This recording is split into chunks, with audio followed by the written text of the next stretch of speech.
கயலும் மணியும் சிறந்த நண்பர்கள். அவர்கள் ஒரு சிறிய அமைதியான நகரத்தில் வாழ்ந்தனர். ஒரு நாள் மதியம் கயலின் வீட்டில் மாடியில் விளையாடிக் கொண்டிருந்த போது தூசியால் மூடப்பட்ட ஒரு பழைய மரப்பெட்டியை கண்டாள். உள்ளே என்ன இருக்கும் என்று மணி கேட்டான். அவன் விழிகள் ஆர்வத்துடன் விரிந்தன.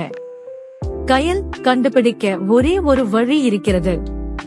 அவர்கள் பெட்டியை திறந்து அழகான பழைய பிரஷ் ஒன்றை கண்டனர். முதலில் சாதாரணமாக தெரிந்தாலும் அதில் ஏதோ ஒரு விசேஷம் இருந்தது. அதன் நிறம் வானவில்லால் ஆனது போல் மின்னியது. இந்த பிரஷ் மாயாஜாலமானது என்று நான் நினைக்கிறேன். மணி அதை கையில் வைத்துக் கொண்டு கத்தினான். அதை சோதிக்க கயல் பிரஷை வண்ண பூச்சில் நனைத்து ஒரு காகிதத்தில் ஒரு எளிய வண்ணத்து பூச்சியை வரைந்தார். அவர்கள் வியக்கும் வண்ணம் வண்ணத்து பூச்சி தன் சிறகுகளை அசைத்து பறந்தது. ஆஹா, இது உண்மையில் மாயாஜாலம்! உற்சாகமாக மேலும் பல விஷயங்களை வரையத் தொடங்கினர். மணி ஒரு மரத்தை வரைந்தான். அது அவர்களுக்கு முன்னால் வளர்ந்தது. கிளைகள் கூரியை நோக்கி நீட்டின. கயல் ஒரு நதியை வரைந்தாள். அவர்கள் திடீரென்று ஒரு சிறிய நதி வீட்டின் குறுக்கே பாயத் தொடங்கியது. அவர்கள் மிகவும் வேடிக்கையாக ஓவியம் வரைந்து தங்கள் படைப்புகளை உயிர்ப்பித்தனர். ஆனால் மணிக்கு ஒரு குறும்பு யோசனை வந்தது. மாடியில் ஒரு டிராகன் இருப்பது வேடிக்கையாக இருக்கும் என்று நினைத்து ஒரு பெரிய டிராகனை வரைந்தான். ஐயோ! மணி பயத்துடன் கண்களை விரித்தான். டிராகன் பெரியதாகவும் அபாயகரமானதாகவும் இருந்தது. கயல் விரைவாக பிரஷை பிடித்து ஒரு பெரிய சுவையான கேக்கை வரைந்தாள். டிராகனின் கண்கள் ஒளிர்ந்தன.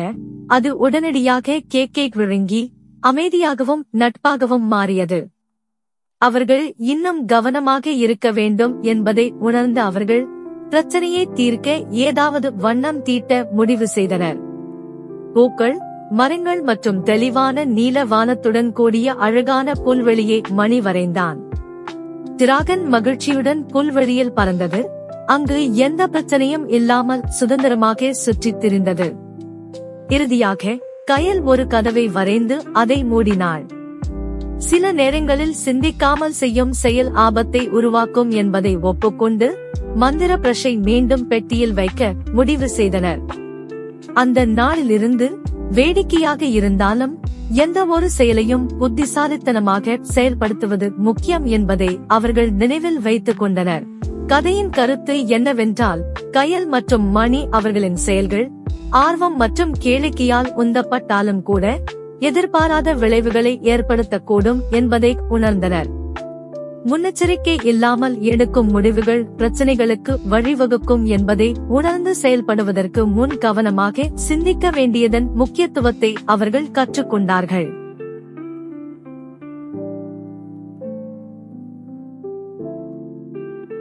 கேரட் வேட்டை.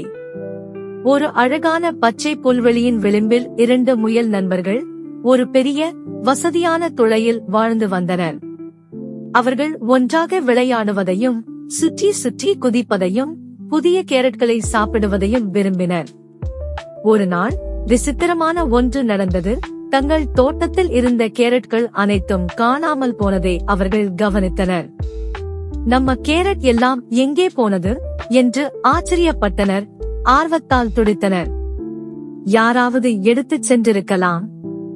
ஒரு பெரிய கேரட் வேட்டைக்கு சென்று கண்டுபிடிப்போம் என்று முடிவெடுத்தனர். யோசனையில் உற்சாகமாக அவர்கள் தங்கள் சாகசத்திற்கு புறப்பட்டனர். முதலில் அவர்கள் தங்கள் நண்பர் ஆந்தை வீட்டின் அருகிலுள்ள காய்கறி தோட்டத்திற்கு சென்றனர். ஏ ஆந்தையாரே, எங்கள் கேரட்டை பார்த்தீர்களா? முயல் கேட்டது. ஆந்தை தலையே ஆட்டியது. இல்லை, ஆனால் காடுகளுக்குள் ஆரஞ்சு மரங்களை நான் பார்த்தேன். ஒருவேளை அங்கே சென்று பாருங்கள். முயல்கள் ஆரஞ்சு மரங்களின் பாதையை பின்தொடர்ந்தனர். இந்த பாதை அவர்களை காடுகளுக்குள் ஆழமாக அழைத்துச் சென்றது. அங்கு அவர்கள் அணிலை சந்தித்தனர். ஹாய் அணிலே, நீங்கள் இங்கே கேரட்டை பார்த்தீர்களா என்று கேட்டனர். நான் எந்த கேரட்டையும் பார்க்கவில்லை, ஆனால் அதோ அந்த துளையைச் சுற்றி சில மர்மமான செயல்பாடுகளை நான் கவனித்தேன் என்றது. எச்சரிக்கையுடன், 2 முயலும் துளையை நெருங்கினர். திடீரென்று உள்ளே இருந்து மெல்லிய சிரிப்பொலி சத்தம் கேட்டது. அவர்கள் உள்ளே எட்டிப் பார்த்து கேரட் குவியல்களால் சூழப்பட்ட தங்கள் நண்பர் ஆமையை கண்டார்கள். எங்கள் எல்லா கேரட்டையும் என்ன செய்கிறாய் என்று முயல்கள் கேட்டனர். ஆமை சற்று வெட்கத்துடன் நிமிர்ந்து பார்த்தது. ஓ, நான் அவற்றையெல்லாம் எடுத்துக்கொள்ள விரும்பவில்லை. நீங்கள் எனது சிறந்த நண்பர்கள் என்பதால் உங்களுக்கு திடீர் கேரட் விருந்து அளிக்க எடுத்து வந்தேன் என்றது. அனைவரும் சேர்ந்து கேரட் கேக், கேரட் ஜூஸ் மற்றும் கேரட் அலங்காரங்களுடன் ஒரு அற்புதமான கேரட் விருந்தை சமைத்தனர். அவர்களது வன நண்பர்கள் அனைவரும் கலந்து கொண்டனர். அவர்கள் நாள் முழுவதும் சிரித்து நடனமாடி தங்களுக்கு பிடித்த சிற்றுண்டியை ரசித்தார்கள். கதையின் கருத்து புரிதல் மற்றும் பகிர்வு ஆகியவற்றின் முக்கியத்துவத்தை பற்றியது. முயல்கள் தங்கள் கேரட் காணாமல் போன போது ஏதோ மோசமான விஷயம் நடந்ததாக கருதின. ஆனால் அவர்கள் தங்கள் நண்பரான ஆமைக்கு நல்ல எண்ணம் இருப்பதை கண்டுபிடித்தனர். நண்பர்களுடன் பகிர்ந்து கொள்வதன் மதிப்பையும் ஒருவரை ஒருவர் கொண்டாடி மகிழ்வதற்கும் கூடி வருவதால் ஏற்படும் மகிழ்ச்சியையும் கதை கற்றுத் தருகிறது.